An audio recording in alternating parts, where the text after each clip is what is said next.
కర్ణాటక ప్రభుత్వంలో భాగస్వామ్య పక్షాలుగా ఉన్న కాంగ్రెస్ జేడీఎస్లో విభేదాలు మరోసారి బహిర్గతమయ్యాయి. లోక్సభ టికెట్ల కేటాయింపులో తమను తృతీయ శ్రేణి పౌరులుగా భావించరాదని భాగస్వామ్య పక్షంగా పరిగణించి ఇచ్చిపుచ్చుకునే ధోరణితో వ్యవహరించాలని ముఖ్యమంత్రి కుమారస్వామి కాంగ్రెస్ పార్టీని డిమాండ్ చేశారు.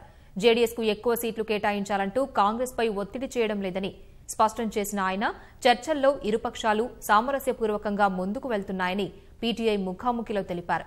ముఖ్యమంత్రిగా బాధ్యతలు స్వీకరించి 7 నెలలు పూర్తి చేసుకున్న కుమారస్వామి సంకీర్ణ ప్రభుత్వంలో ఉన్న వైరుధ్యాలను సజావుగా అధిగమిస్తున్నారని తెలిపారు.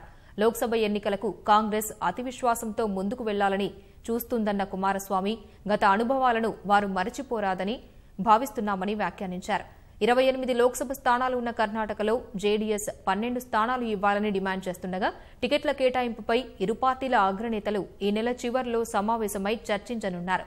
రోజురోజుకు ప్రధాని మోదీ ప్రభ తగ్గుతోందన్న కుమారస్వామి ప్రధాని అభ్యర్థిగా రాహుల్ గాంధీని ఎన్నుకోవడానికి భాజపాయేతర పార్టీల మధ్య ఏకాభిప్రాయం లేదని పేర్కొన్నారు.